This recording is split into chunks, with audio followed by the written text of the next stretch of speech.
Hello, my friends, welcome. I read a lot of books in July and I'm excited to share them all with you. I read everything from a DNF to a 5-star. So I'm going to go in genre order. So we'll start with Christian fiction, regular fiction, and then other things after that. So check the timestamps. But thank you for being here. I'm really excited to share all these books with you. If you are watching this in real time, I'm probably away at a camp right now. So this is a pre-filmed video, but I happen to be filming it August 1st. So hello. First up for Christian fiction, As Sure as the Dawn by Francine. This is the third book in the Mark of the Lion trilogy. And I did finish this in July, even though it was June's book for the Francine Rivers book club. If you ever want to join the book club, all of the information is always in my description, and I have a link tree where you can go and find all the different things that I have for this book club. You can join, it's totally free, join anytime. We're reading a different book by her every single month. And this was June's book. And I loved this book. I gave it 5 stars previously. It was a reread for me. I gave it another 5 stars. I was so invested in this story. I just liked that she tackled quite a serious topic in this book, mainly marriage and like gender roles in that, salvation, and then spiritual warfare and new age, spirits, stuff like that. So a lot of different things are in this book, and I think that it was so long because she had to grow these characters to get to the point where they were at the end, where it made sense why they were doing what they were doing. I could read about these characters forever. I wish this was a long series that I could follow them, but I was really satisfied with this. Atreides and Rizpah are a really strong couple that I just think are, inspiring, and I love seeing God's power in these books. So yes, this was 5 stars, highly recommend. Definitely read them in order. Do not start with this book. Read A Voice in the Wind first. This is the third book for a reason. Then more recently, I did finish And the Shofar Blew by Francine Rivers, and I also loved this book. I gave it 5 stars. We recently talked about it, technically today. We talked about it this morning on YouTube all together. This was July's book, and it was a challenging read this time. I did talk about it in a reading blog, so I'll link that down below, but really feel like this book is so relevant to today. I think it'll stay relevant because it's about church and how corruption can sneak in. Also, like, prayer is so important for our spiritual leaders. Not remaining complacent, but listening to God and following his call. It's really important. So yeah, I also love this book, and it is a standalone, so if you want to give it a try. I do know that it can be quite triggering though, because it is about adultery and church hurt, church corruption, mega churches, anything related to how a corrupt church can impact people. That's what this book explores. So it is pretty tough. So go in it, with your guard up maybe a little bit, but it just sheds so much light on all the different kinds of people that are in this situation, and I just find it very inspiring for that. So I love this book. So we'll do Christian adjacent now, and this is where it gets interesting. So Counting Miracles by Nicholas Sparks. This was my book club pick for July with my Patreon, and I DNF'd it for a very specific reason, and I did not expect it. But unfortunately, because I read The Wish by Nicholas Sparks, that was 5 stars, loved that book, and I was hoping that more of these modern standalone books that he's written would be really good, but this one I just don't recommend it because it follows 2 different storylines, and I didn't find either one interesting. But the main reason I DNF'd it was that there was a mildly open door scene in it, between people that are just dating. So that was like a huge turnoff, and I just already wasn't really liking the story, so that was good enough reason for me to not read it. So I wouldn't recommend it to you guys. There's better out there. Don't read this book, pretty much is what I would say. It was just so surprising to see that scene in there, and it was kind of upsetting. So don't recommend it. That was a DNF. Moving on. Then this is interesting, okay? So Handle with Care by Mary Beth Whalen something. I got this as an audiobook arc from NetGalley, and I don't even remember why I requested it. I think because the premise really interested me, because it is about this post office. There's 4 ladies that are in line, and then plus the one lady working the till. And then a guy comes in with a gun, and it's like a hostage situation in a post office. And I thought that sounded really interesting, like, ooh, okay, what's gonna happen? But I found all of the characters so dull. Like, they weren't interesting enough for me to care what was happening to them or what they thought or what they were saying. And even just the motivation of the guy, of the gunman, I was like, I feel like the author had purpose for her book and I didn't connect to that purpose. Like, everything was kind of like wrapped up nicely at the end with each character having their own like redemption arc, you could say, but none of them were that strong to me. It just was fine, in my opinion. On top of that, there is some language, and more than necessary in my opinion, although some of the times there was language, it matched the scene that it was in, but it just still felt out of place to me. There's no F words, but like it does good up. To me, the F word and the S word are the two like worst ones that I don't like seeing in books, and the S word was in this book, but the F word wasn't. So take that for what you will. It's sporadic, but it is there enough that I noticed it in like high tense situations. But even then, I felt like it was a thriller, but a very slow paced, not that thrilling thriller. So all around it was a disappointment. And on top of that though, there is like faith content where some of these characters are Christians, they talk about the Bible, they talk about like going to church and stuff. So just all of it just didn't really work for me. It didn't match, and there wasn't a strong enough message at the end for me to like care. So unfortunately, I wouldn't recommend this, and I would move on. The audiobook narration was good. I really liked the narrator, but otherwise I just did not connect to this book, unfortunately. But then I read Spies, Lies, and Alibis by Natalie Walters, and this basically has no faith content. I'd probably call this like just like clean fiction. It was so good. So this is a spy book where there's an FBI person and then a spy, or maybe it's an CIA. No, I think it's FBI. One of them's FBI, one of them is just a spy for hire. And they are like working a case, but they're assigned to different people and they don't know that they are working for the same goal. They are like suspect of each other. And it's so humorous. This is a funny book. It's not serious at all. Like, it is fully lighthearted. So many laugh out loud moments. I loved the writing in this book. Highly recommend. Okay, no language, clean, great. I super enjoyed it. I read this in a reading vlog at the beginning of the month, so I'll link it below, and highly recommend. There's basically no faith content. I can barely remember anything related to that. So, but it's Natalie Walters, who is a Christian, and it's published by, is it Thomas Nelson as well, maybe? I forget, but either way, recommend this one. Okay, in the same video, I read The Shippers by Katherine Center, and this was such an interesting reading experience. I had struggled to like her books in the past, so like I like her backlist, but her more recently published books in these years, I was like, And so yeah, I think the audiobook was a read now audiobook on NetGalley, so I got it, and then I did get the physical book from the library too. The audio was great, loved the narration, very funny.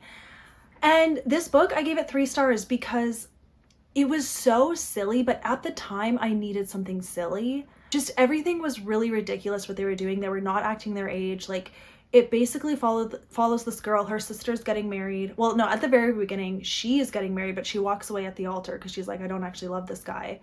And she feels like she's kind of has this like kiss curse when she was it a teenager? I think she was a teenager, and she's like 26 now. And she was kissed blindfolded, and she feels like that guy that she kissed is her true love. And she thinks it's this guy. And so they get him on a cruise, and she gets her best guy friend to also come on the cruise and like help her. On the cruise, her sister's also getting married. So there's a lot going on, lots of family stuff, which I did like the family stuff, but like there was a little bit of fake dating, a little bit of just like kiss practicing, and it was so silly. But something about the way that she wrote the story, it worked for me. But I don't think most of you would like this because there is language, there is the F word once, maybe twice. It is fully closed door. I don't actually, it might even be there's nothing there. I think it's kissing only. It's just, it's not high quality in my opinion, but it worked for the time, so I gave it 3 stars. Then another interesting one that I don't know how to talk about, and I'll do my best. Please give me grace, you guys. I read Dolly All the Time by Annabelle Monaghan, and I gave this 4 stars. But you need to know some things. I'll tell you what I liked about it and what I would caution you guys about, and then you decide if it's right for you. It worked for me in the moment, okay? So what I really liked about it was the main character. She had oldest daughter syndrome, and I relate to that because I'm the oldest daughter. She was a single mother. She's 37. She was just so relatable to me. I just fully, as soon as she started talking, as soon as like I started to see her personality come out, I was like, I know her. Like I know her motivations, and I related to it strongly. And on top of that, like I liked her son. I didn't find like the kid in the book annoying. I liked all the side characters. I thought like her past and just whatever, like it all was really interesting to me, and I really liked it. And then the way that the love interest and the fake dating, because this is fake dating, how that all came to be, it was just as realistic as you could possibly make it for this situation. And I thought it was funny and I liked it. For the love interest guy, his name's Stuart. At the beginning, he seemed like just kind of a stuck-up, whatever, rich guy. But I love the way she wrote these characters together, how they were good for each other, and how it was like a mutual, they made each other better. I just really liked that. And I loved the setting, like it's a small town setting, everything to do with what was going on. I really liked it. However, this has an open door scene and some language. So that's a problem, right? So what I'll say is chapter 15 has like the bulk of it. I don't know if that's the first, I feel like that is the first time they do it. So it's a ways into the book, which is also nice. Like the build up to them doing it, and because of their age and like the situation and all the things, like it just all made sense, which is why I was able to be okay with it. On top of that, I was reading this book at a time where I needed a book like this. Like I think I have mentioned this before, but I am in a mood reading phase where I'm kind of discovering books with God, and I'm able to like have experiences with God through the books that I'm reading. And I had an experience with God while I was reading this book. And because of that, and I actually had it fairly close to the open door scene that came. It's what do I say? I didn't read the whole scene, so that's the thing. Like I don't know how detailed it goes. Like as soon as they basically started taking clothes off, I turned the page. I didn't see anything past that. And there's no other scene has that much details. It's just like, oh, and then they made love again. Because of that, and I was like so invested in the story, and I was really thinking about like who I am as an older daughter, I just got a lot out of this book reading it. But yeah, there is language. I don't remember if there's the F word, but there probably is a couple F words. And I think they do use the Lord's name in vain. I don't think they say Jesus, but they probably say God D. It is what it is. I can't recommend this to you guys because of that scene, and I don't think it would be for everyone, but in the moment while I was reading it, it did mean a lot to me. If I could just cut out that chapter, then I would really love this book. Like it was tracking for 5 stars until that scene happened. If it was a fully like closed door book, I feel like this would be 5 stars. Because of that scene, I would say Summer Romance is better just because it's more closed door than this book. But I connected to the characters and the storyline of this book more than Summer Romance. And I'd say Summer Romance is her next best book. So anyways, that's my experience. And yeah, I gave it 4 stars. I feel good about that. You can check my Goodreads review for more information, but there you go. Okay, young adult, you guys. Interesting experience reading young adult this month, and I did make a whole video about not reading YA fantasy for a little bit. I do want to try some more Christian YA fantasy though, so I'm not writing that off, but I do need a fantasy break, so I will be taking one, but I'm going to try some Christian fantasy in the future, and I will see how that goes. But for now, I did read the Shadow and Bone trilogy. I think it's called the Grisha trilogy or Grishaverse trilogy now by Leigh Bardugo, and they were fine until the last book. I really didn't like the last book. The first book was 3 stars, or did I give it 4?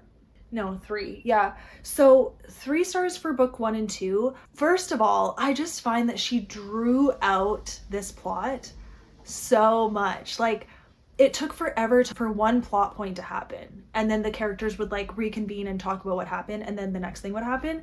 I just found like, I guess the pacing was boring to me. I'm like, get on with it. Like, we're in like a war, like we need to be more serious here.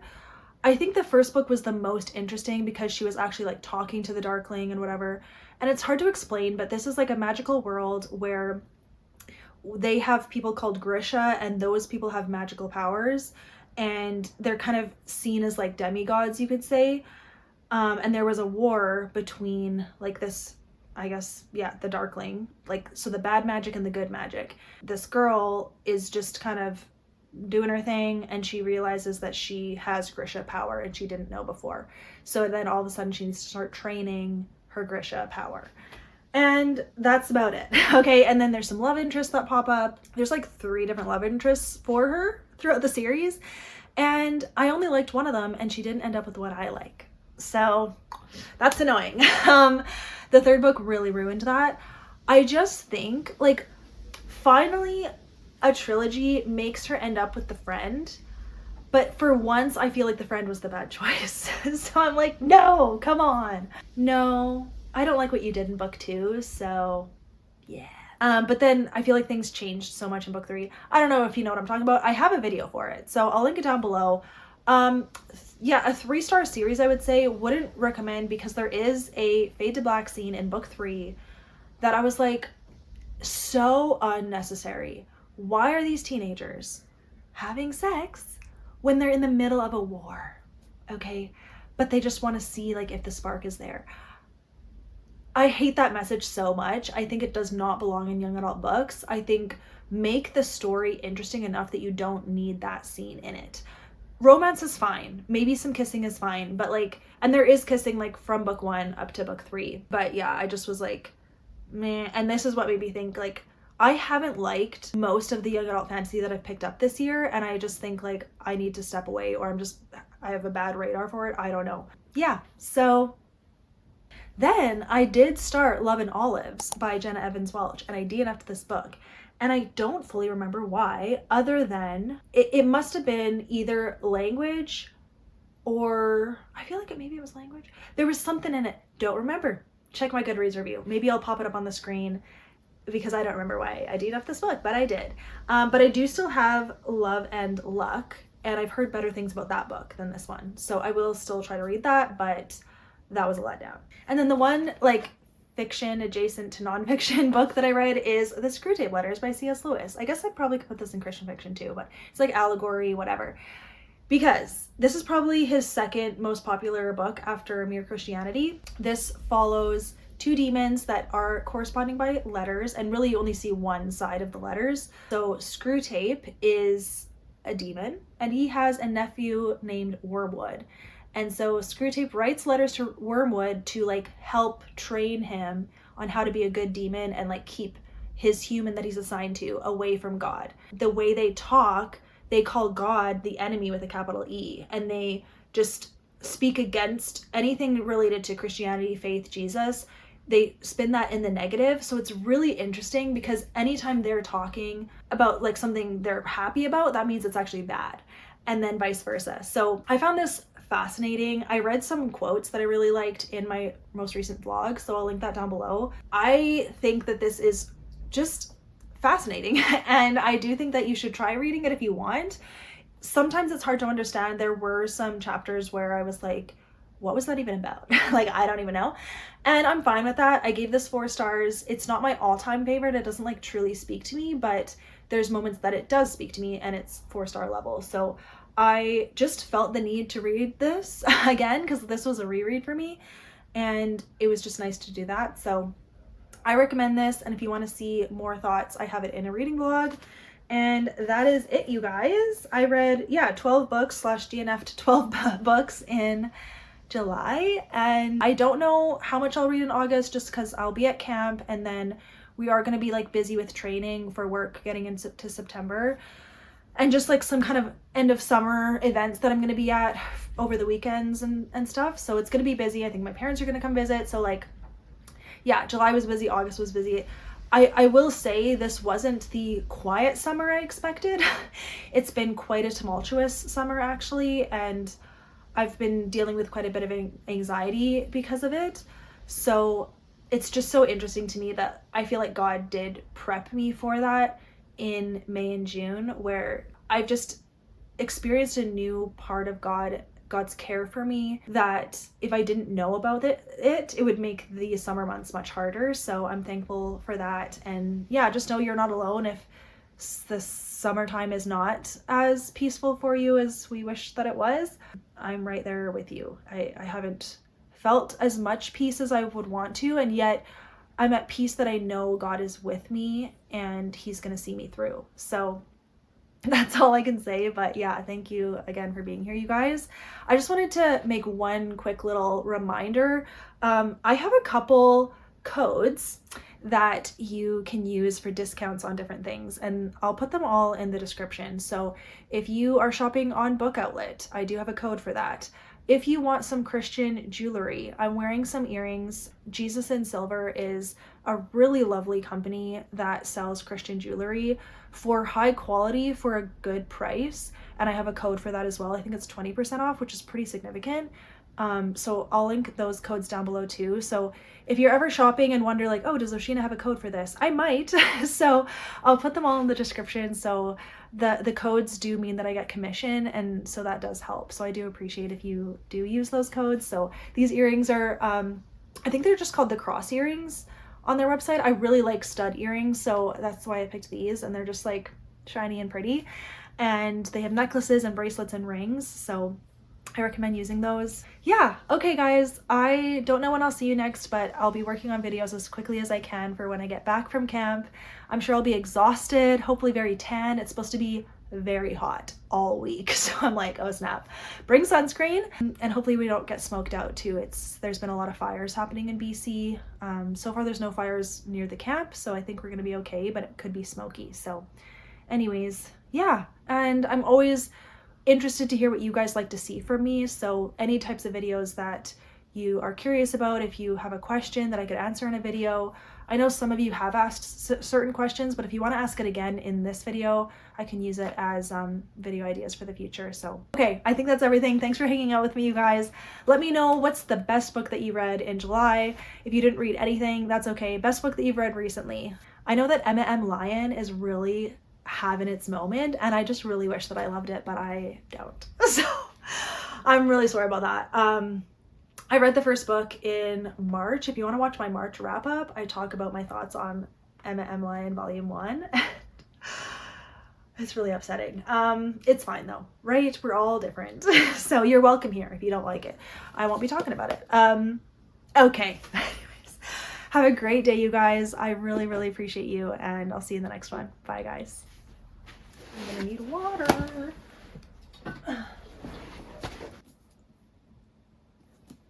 First up for Christian fiction,